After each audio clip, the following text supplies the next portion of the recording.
दोस्तों याद है बचपन में हम अपने दोस्तों के घर जाते थे, उनको बुलाते थे तो उनसे पहले उनके मम्मी पापा बाहर आते थे और हमारी तरफ ऐसे घूर के देखते थे जैसे हम तालिबान से ताल्लुक़ रखते हो।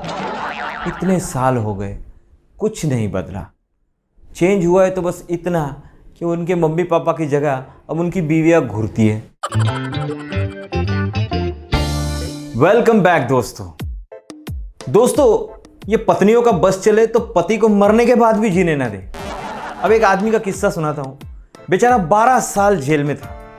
जेल से छूटा, मैले कुचले कपड़ों में जैसे तैसे घर पहुंचा।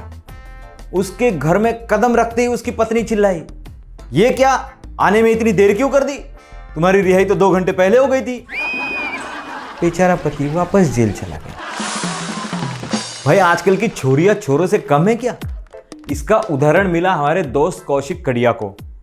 बहुत दिनों तक एक लड़की को चुप चुप के देखा करता था। एक दिन हिम्मत करके बोल दिया, आई लव यू। लड़की ने पूछा, अगर मैं भी तुमको आई लव यू बोलूं तो? ये ग्रुप खुश हो गया, बोले अरे यार तुम भी बोलोगी तो मैं तो खुशी से मर ही जाऊंगा। लड़की बड़ी चालाक थी, पलटी, 2 कदम चली, फिर मुड़ी, तिरछी नजरों से बड़ी अदा से बोली, नहीं बोलती, जा जी ले अपनी जिंदगी। ये प्यार मोहब्बत से याद आया हमारे मोहल्ले के पप्पू भाई को। उनकी गर्लफ्रेंड ने मैसेज किया बड़े शायराना अंदाज में।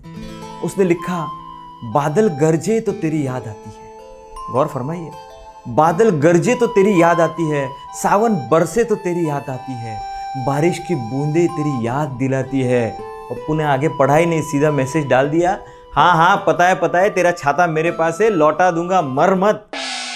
भाई साहब, लड़के ने पप्पू का नंबर ब्लॉक कर दिया है। दोस्तों, एक आदमी के पास कुछ तोते थे और एक तोती थी। एक दिन उसने देखा जिस पिंजरे में तोती है उस पिंजरे के तोते उसे बहुत तंग कर रहे हैं, और वहीं उसने देखा दूसरे पिंजरे में 2 तोते थे जो बेचारे प्रार्थना कर रहे थे।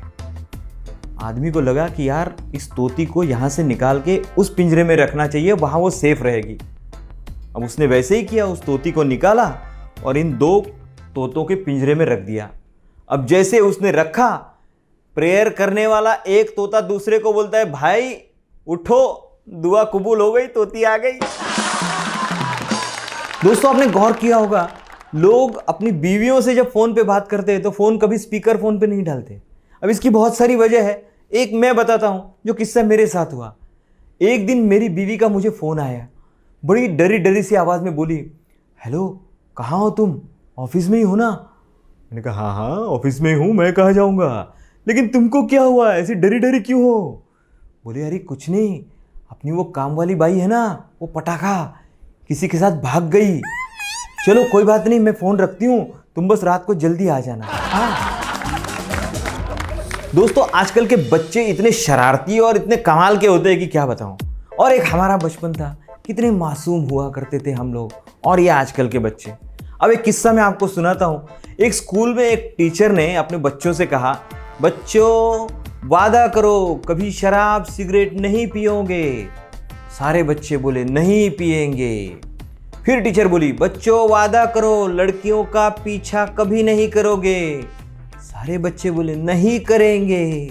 फिर टीचर बोली, बच्चों वादा करो कभी लड़कियों से दोस्ती नहीं करोगे। सारे बच्चे बोले नहीं करेंगे।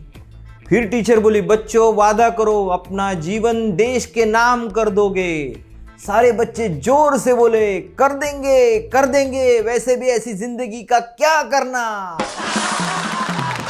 एक दिन अपना पांडु बेवड़ा बार में बैठा अपने एक दोस्त को बोल रहा है, भाई देखो अपन लोग तब तक पिएंगे जब तक को सामने के 3 पेड़ अपने को 6 नहीं दिखने लगे। हाँ, पीछे बारटेंडर ने ये बात सुन ली, दौड़ के आया उनके पास, बोला अरे कमीनो शर्म करो, सामने एक ही पेड़ है, अब क्या पूरा जंगल बनाओगे? एक दिन हमारे पड़ोसी शर्मा जी के घर उनका फॉरेनर दोस्त आया, डेविड नाम का। अब आते ही उसने देखा दरवाजे पे नींबू मिर्ची लटक रही थी, डर गया, बोला हाय शर्मा ये क्या है? शर्मा जी बोले, भाई साहब ये एंटीवायरस है, मेड इन इंडिया। एक दिन एक माँ अपने 6 साल के बच्चे को फोटो खिंचवाने के लिए फोटो स्टूडियो ले गई।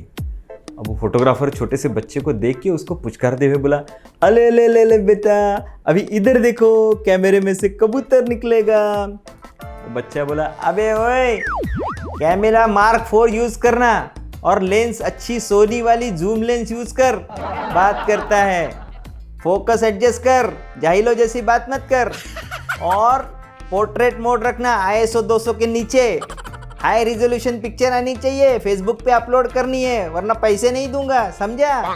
बात करता है, मेरे को बताता है कैमरे में से कबूतर निकलेगा, तेरे बाप ने डाला था कैमरे में कबूतर। एक दिन एक पत्नी अपने पति से बोली, डार्लिंग, अगर मैं अचानक मर जाऊं तो क्या तुम दूसरी शादी करोगे? पति बोला, अरे नहीं यार, कैसी बात कर रही हो तुम, दूसरी शादी? नहीं नहीं, बिल्कुल नहीं, बिल्कुल नहीं। पत्नी बोली, अरे नहीं नहीं, ऐसा क्यों? तुम्हारे सुख दुख के पलों को बांटने वाला कोई तो चाहिए, तो प्लीज दूसरी शादी कर लेना। पति भावुक हो गया, बोला, डार्लिंग यार, मरने के बाद भी तुम मेरी इतनी फिक्र करती हो। तो पत्नी बोली, तो करोगे ना दूसरी शादी? पति बोला, हाँ करूंगा, बस तुम्हारी इच्छा है इसलिए करूंगा। पत्नी बोली, अच्छा, तो उस दूसरी बीवी को भी इसी घर में रखोगे? पति बोला, हाँ हाँ, लेकिन तुम्हारे कमरे में नहीं, वो तो तुम्हारा है ना कमरा, वो उसके साथ शेयर नहीं करूंगा। नहीं नहीं नहीं। पत्नी बोली, अच्छा, और अपनी कार उसे चलाने दोगे? पति बोला, अरे नहीं यार, उसके साथ तो तुम्हारी यादें जुड़ी हुई है, वो तो तुम्हारी कार है ना। हाँ, हो सकता है मैं उसे दूसरी कार खरीद के दे दूंगा। पत्नी बोली, अच्छा, और मेरे जेवर? पति बोला, अरे नहीं नहीं यार, वो तो तुम्हारी निशानी है, वो उसे कैसे दूंगा मैं? ना ना ना। हाँ, हो सकता है नए बनवा दूं, वो भी तो नए जेवर मांगेगी ना। पत्नी बोली, हाँ, और मेरी जीन्स? वो बोले, नहीं नहीं यार, वो तो उसे आएगी नहीं, तुम्हारी वेस्ट 34 है, उसकी 30 है। भाई साहब, उस पति का कल सुबह 10 बजे अंतिम संस्कार है, हो सके तो आ जाना। नहीं नहीं, ये जोक नहीं था, मैसेज था ये आपके लिए कि भैया कभी भी पत्नी की बातों में मत आना। दोस्तों, महिला जल की तरह तरल और शीतल होती है और पुरुष मिट्टी की तरह ठोस और रूखा होता है। और जब इन दोनों का मिलन होता है, यानी कि शादी होती है, तब सब कीचड़ हो जाता है यार, इतना भी नहीं समझते तुम तो। दोस्तों, अभी अभी इकोनॉमिकल ईयर खत्म हुआ है। अब पिछले इकोनॉमिकल ईयर में मेरे से जो भी गलती हुई हो, वो आप ये समझ के माफ कर देना कि तुम कौन से शरीफ हो यार। चलो चलता हूं। ये एपिसोड पूरा देखना, पक्का देखना, लाइक करना, कमेंट करना, शेयर करना और वेट करना, तुरंत आता हूं नया एपिसोड लेके। Thank you.